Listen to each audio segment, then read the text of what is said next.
천국은 십자가를 통해 주어집니다 라는 말씀으로 함께 은혜를 나누도록 하겠습니다.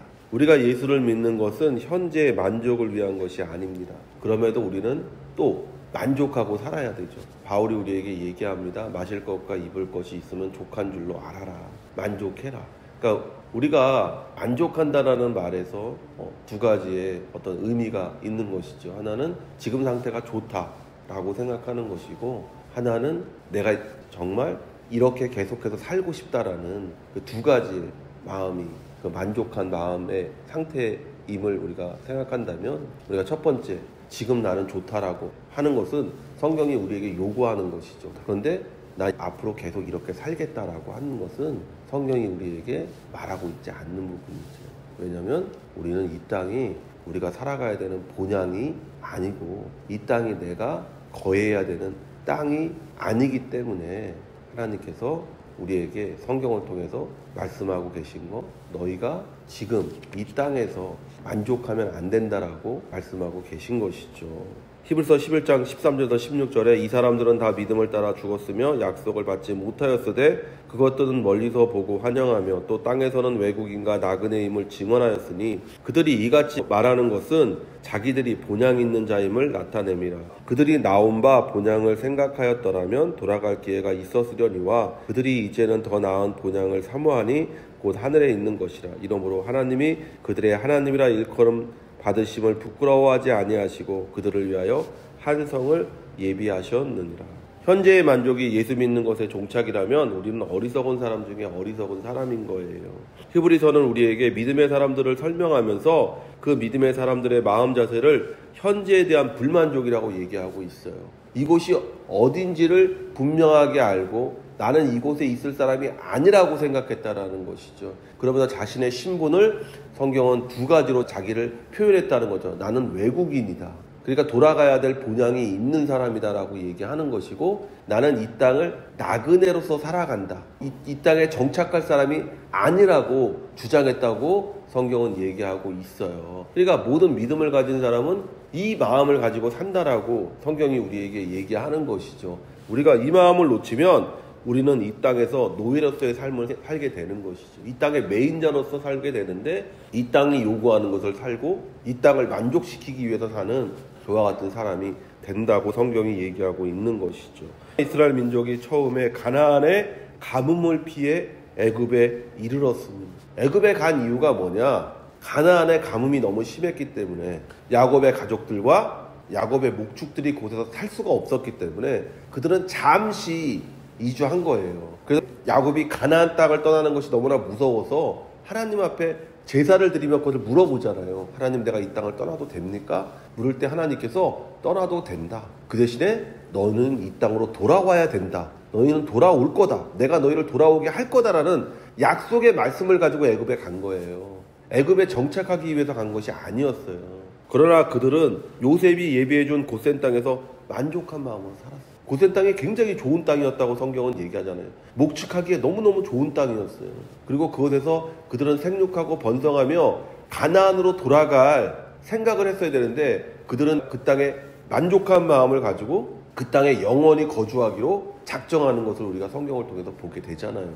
하나님은 그들이 애굽에서 나와 그들을 위해 예비한 땅으로 돌아가야 한다고 끊임없이 말씀하셨지만 그들은 현재에 취해 미래를 내다 버렸습니다. 그 결과가 무엇입니까? 출애굽기 2장 23절에서 25절에 여러 해 후에 애굽 왕은 죽었고 이스라엘 자손은 고된 노동으로 말미암아 탄식하며 부르짖으니 그 고된 노동으로 말미암아 부르짖는 소리가 하나님께 상달된지라. 하나님이 그들의 고통 소리를 들으시고 하나님이 아브라함과 이삭과 야곱에게 세운 그의 언약을 기억하사 하나님이 이스라엘 자손을 돌보셨고 하나님이 그들을 기억하셨더라. 그러니까 그들이 그 결과가 뭐냐? 고통이었다라고 얘기하는 것이죠. 여러분이 땅에 연연하면 연연할수록 여러분 고통받는 것이고 여러분은 억압받게 되어져 있는 것이, 그것에 눌려 사는 인생이 되는 것이죠. 그리고 그렇게 될 때 거기에 주어지는 것들은 세상에 종살이하는, 재종살이하는 인생으로 끝나게 되는 것을 보는 것이죠.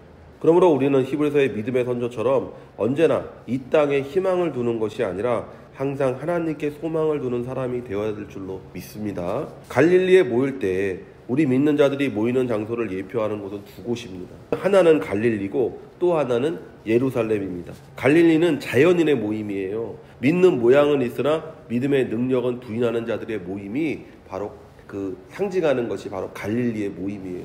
그것에서 예수님의 말씀이 있었어요. 제자들은 예수님의 말씀을 듣고 있었지만 그들의 마음은 온통 세상에 사로잡혀 있었다고 성경은 기록하고 있습니다.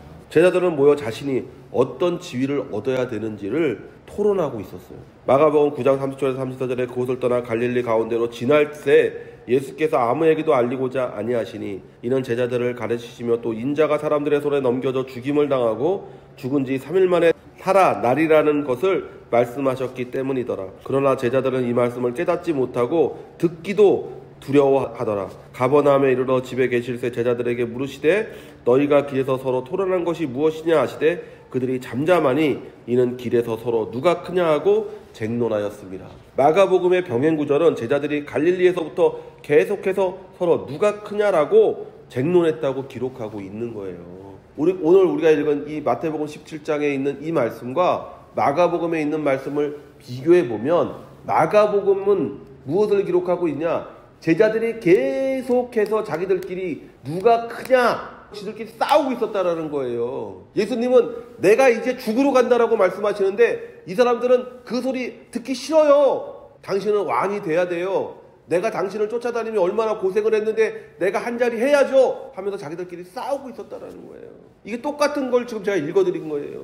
그것이 바로 갈릴리에 있었던 제자들의 모습이라는 것이죠. 그러나 예루살렘은 성령이 충만한 자들의 모임입니다. 그들은 성령의 충만함을 따라 살아가는 삶을 사는 거예요. 예루살렘을 대표하는 것이 뭡니까? 마가의 다락방이잖아요. 성령 충만한 제자들의 모습이 바로 예루살렘에 있는 그 믿음자들의 모임을 보여주고 있는 거예요. 예루살렘은 평안의 도시죠. 그러나 갈릴리는 제자들이 매우 근심하더라. 근심의 땅입니다. 두려움의 땅입니다. 염려의 땅입니다. 여러분이 예수를 믿지만 여러분이 근심하고 염려하고 두려워하고 불안하고 무서워하는 그 이유는 여러분이 예루살렘에 있지 않고 갈릴리에 있기 때문이라고 성경은 말하는 거예요. 여러분이 예루살렘에서 그 평강의 도시에서 성령의 충만함을 받을 때 여러분은 두려움도 근심도 염려도 불안도 이 모든 것들을 능히 의와 평강과 희락으로 바꿀 수 있는 그런 믿는 자의 모습이 드러나고 나타나게 되는 것이죠. 바울이 우리에게 얘기했잖아요. 하나님의 나라는 먹고 마시는 게 아니야. 육체의 문제가 아닙니다. 의와 평강과 희락이라고 얘기했어요.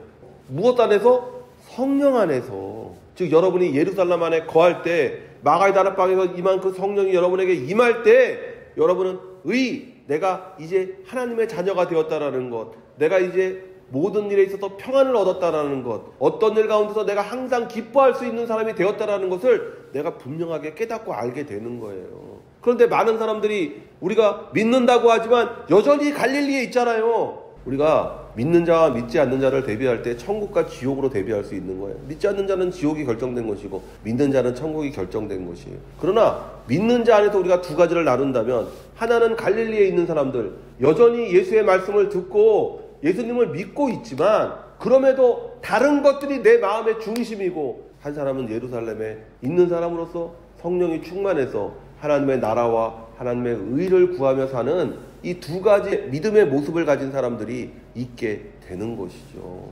불안과 근심과 두려움의 삶을 살고 있다면 회개하고 예수를 믿어 성령의 충만함을 받는 여러분 되시기를 예수의 이름으로 축원드립니다. 예수께서 제자들에게 이르시되 인자가 장차 사람들의 손에 넘겨져 죽임을 당하고 제3일에 살아나리라 하시니, 우리가 예수를 믿음으로 누리는 축복은 우리 자신의 노력과 땀으로 주어진 것이 아닙니다. 천국 우리 힘으로 얻는 거 아니에요. 축복 우리 힘으로 얻는 게 아니에요. 그렇기 때문에 염려하고 근심하지 않는 거예요. 그러니까 두려워하지 않는 거예요. 아무것도 염려하지 말아라. 너 하늘나는 새를 봐라. 그 새가 심고 키우지 않잖아. 근데 그 새 굶어 죽지 않는다. 들에 피는 백합화를 보아라.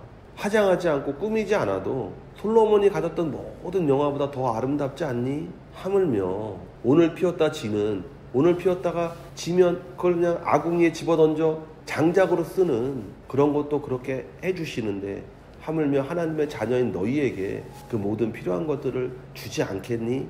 하고 예수님께서 그의 제자들에게 또 그의 말을 듣는 모든 자들에게 말씀하시잖아요. 모든 것은 하늘로부터 오는 것입니다. 그 하늘로부터 오는 것을 우리가 받아 누리는 건 믿음으로 하는 거예요. 우리가 우리의 믿음의 양만큼, 우리의 믿음의 깊이만큼, 우리의 믿음의 넓이만큼, 그 믿음의 높이만큼 우리는 하나님의 풍성함을 누리는 축복된 사람이 되는 거예요. 그러나 그것을 우리 힘으로 하려고 할 때 거기에 욕심이 들어가는 것이고, 욕심이 들어가는 곳에 죄가 나오는 것이고, 죄가 나오는 곳에 사망이 임하게 된다라고 얘기하는 것을 우리가 성경을 통해 보잖아요. 오직 예수께서 십자가에 달려 죽으심으로 우리에게 허락한 거예요. 우리가 왜 예수를 믿습니까? 하나님이 우리에게 주시는 그 모든 것을 누리는 유일한 통로이기 때문에 우리가 예수님을 믿는 거예요. 예수 없이 구원은 없어요. 예수 없이 영생이 없어요. 예수 없이 천국도 없어요. 예수 없이 참된 축복도 없습니다. 그래서 예수님께서 제자들에게 그것을 말씀하시는 거잖아요.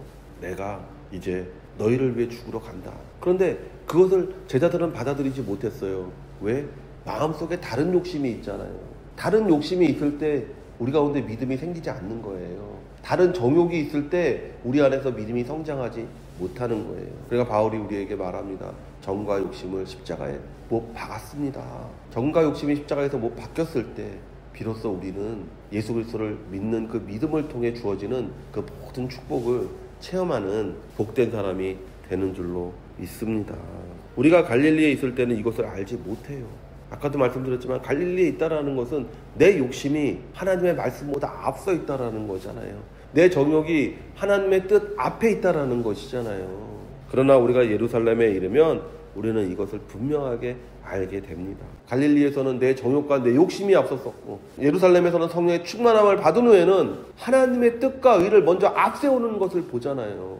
갈릴리에 있었던 베드로는 예수님을 3번 부인하지만, 예루살렘에서 성령 충만함을 받았던 베드로는 산헤드린에서 매를 맞으면서도 내가 이렇게 매 맞기에 합당한 자가 되게 해주신 걸 감사합니다라고 하나님께 감사를 올려드리는 사람으로 변하는 것을 보잖아요. 이게 바로 갈릴리에 믿는 자들과 예루살렘에서 믿는 자들의 이 두 가지의 분명한 차이점을 우리가 보잖아요. 여러분은 지금 어디에 있습니까? 어느 곳에 있습니까? 예루살렘에 믿는 자의 모습으로 살아가는 여러분 되시기를 예수로 축원드립니다. 예루살렘에서 성령의 충만함을 받은 베드로는 비로소 예수님이 자신들에게 하신 말씀의 의미를 분명히 깨닫습니다. 예수님의 십자가 없이 우리는 결단코 하나님의 나라에 이를 수 없고 누릴 수 없다라는 것을 베드로는 분명히 깨닫는 거예요. 그래서 성령 충만 받으라고 계속해서 우리가 얘기하는 거예요. 성령의 충만함을 받으십시오. 그래야 하나님의 나라가 눈에 보이고 손에 잡히고 그것이 느껴지고, 그리고 그것 때문에 내가 내 생명도 내어놓을 수 있는 사람이 되는 거예요. 제자들이 매우 근심하더라. 혹시 지금 세상에 대한 욕심 때문에 믿음이 없어서 근심하고 계시다면 성령의 충만함을 받아 의와 평강과 희락에 하나님 나라를 누리는 성도가 되시기를 예수의 이름으로 축원을 드립니다.